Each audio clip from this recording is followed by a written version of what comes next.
fait beau aujourd'hui, donc aux événements INAC, ça me fait toujours plaisir d'être là.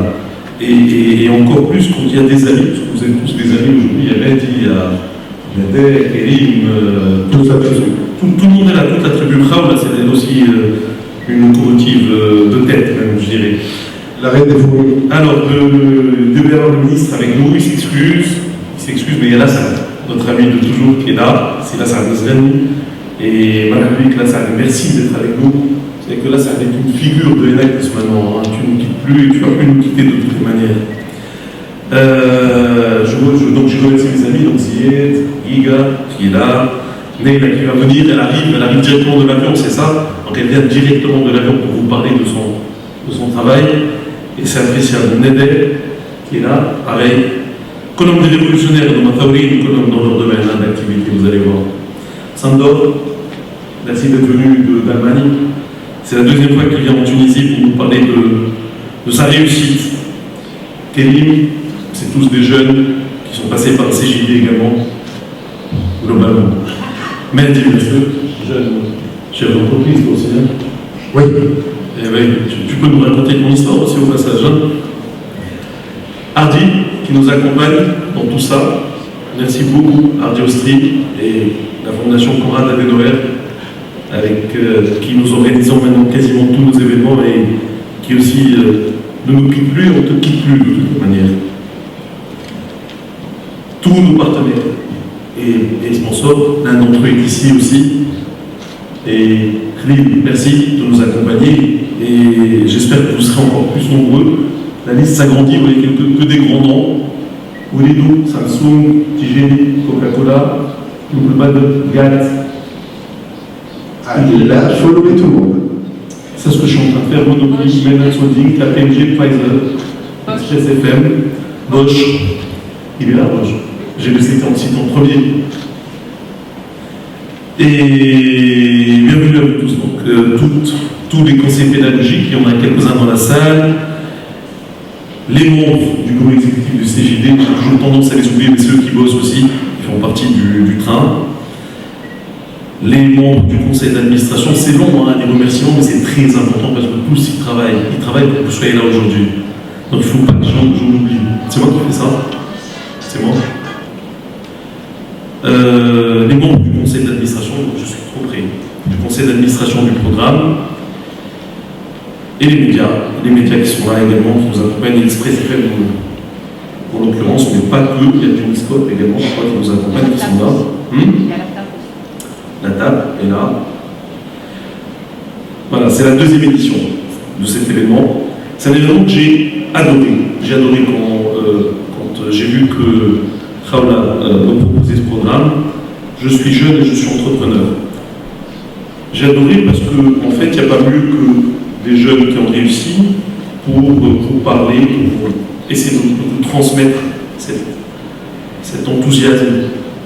Et c'est l'objectif de cette conférence. Donc c'est aussi notre manière à nous de vous laisser d'ancrer en vous une véritable culture entrepreneuriale. On essaie de mobiliser des gens qui ont réussi et de vous introduire dans cette sphère dans laquelle évoluent tous ces jeunes et essayer de vous inciter à arriver avec nous et à devenir vraiment ambitieux et donc à vous amener à entreprendre en fait.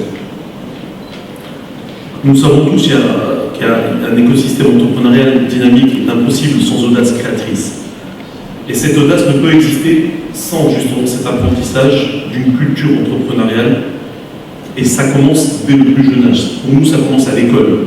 Ça commence pas à l'université, ça commence très très tôt. Ça commence à l'école quand on est tout petit.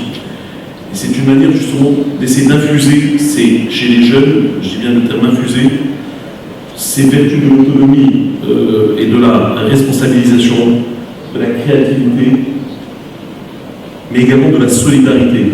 Donc vous allez voir, je vais vous passer un film tout à l'heure, vous allez comprendre un peu cet état d'esprit auquel je veux vous initier et dans lequel je veux vous amener avec nous. Sans culture entrepreneuriale, l'émergence de nouveaux talents est impossible. C'est comme l'absence de reconnaissance et l'absence de contribution par des entrepreneurs à l'essor de leur pays. Entreprendre sans se considérer globalement dans un système auquel on contribue, auquel on participe.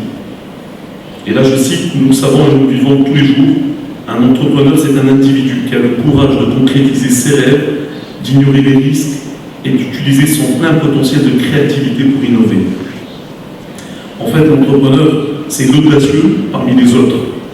C'est celui qui fait la différence, c'est celui qui agit, c'est celui qui contribue à la création de richesses, à la création de valeur et d'emplois pour son pays, pas uniquement pour lui. C'est celui qui a donné et qui donne toujours pour la prospérité de son entreprise, mais aussi pour la prospérité de l'économie, de l'ensemble. Le CIGID a donné et il a offert à vous, à nos étudiants, un formidable programme. Ce programme Enactus. Depuis sa création, l'objectif premier du CIGID a été et demeurera celui de renforcer les liens entre l'université et l'entreprise, de promouvoir et de diffuser la culture entrepreneuriale dans tous les établissements universitaires et à tous les niveaux. Pour nous, ce programme Enactus représente ce pont que nous avons toujours cherché à créer. D'autant plus qu'il est fondé sur l'économie, explique l'économie, parle d'économie, prône une nouvelle économie sociale et solidaire et amie de l'environnement. Il fait aimer l'économie, fait aimer l'entreprise qui a été et est toujours, à notre sens, incomprise dans notre pays. Cette fameuse liberté d'entreprendre pour laquelle on se bat, nous on essaie de vous l'offrir à travers ce programme. Et à travers Enactus, nous voulons, et c'est aussi notre mission, faire connaître l'entreprise justement à tous nos jeunes étudiants, à la valoriser, à l'expliquer, à faire entrer des réflexes entrepreneuriaux dans leurs esprits et sains, et ce au sein même de l'université, lieu d'apprentissage, lieu de développement et de formation par excellence. On voudrait que tous les Tunisiens, et particulièrement les jeunes, comprennent l'économie et aiment l'entreprise. Car pour nous, l'entreprise, c'est la vie, c'est elle qui crée la vraie richesse, la vraie valeur, l'emploi, et c'est elle aussi qui favorise la stabilité de la cohésion et la cohésion sociale. Pardon. Je suis un peu comme Béché Kassem ce matin, j'arrive pas à lire. Il faut que j'arrête de lire en fait. Votre engagement dans ce programme est une preuve irréfutable de votre conviction du précieux apport que peut vous offrir Enactus, vous qui êtes leader de demain. Il est la preuve également que vous avez cette conception que Enactus libère et découvre le potentiel extraordinaire de votre jeunesse. Une jeunesse, certes victime d'un système, là ça ne m'en veut pas, hein, d'un système éducatif qui nécessite aujourd'hui plus que demain des réformes profondes à tous les niveaux, ainsi que plusieurs efforts de la part de l'État, du secteur privé et de la société civile. On en parle beaucoup aussi également de ce système de formation. Vous savez qu'on travaille beaucoup sur la formation professionnelle et on veut absolument inverser les chiffres, à l'instar de ce qui se fait en Allemagne, Sandor est là, et Hardy aussi, 70% de jeunes qui sont diplômés du supérieur en Tunisie et 30% uniquement issus de la formation professionnelle, alors qu'en Allemagne c'est l'inverse. Et en plus, l'âge auquel les jeunes Allemands s'orientent vers les formations, c'est à 15 et 20 ans, donc dans une phase où il est encore en acquisition. Et il y va par choix, parce qu'il sait ce que c'est que l'entreprise, à cause du système de formation par alternance, où on passe beaucoup de temps d'entreprise très tôt, alors qu'en Tunisie, même à l'issue des études supérieures, on ne sait pas ce que c'est qu'une entreprise. Et en Tunisie, les 30% de formation professionnelle, ils vont entre l'âge de 20 et 25 ans, donc trop tard, où ils ne sont plus dans une phase d'acquisition, et ils y vont suite à un constat d'échec scolaire, donc d'échec social, et vers un métier qu'ils n'ont pas envie de faire parce qu'ils ne savent pas ce que c'est que ce métier et ils ne savent pas ce que c'est que l'entreprise. Alors sachez une chose, qu'avoir un métier aujourd'hui, c'est déjà un premier pas vers la création de sa propre entreprise.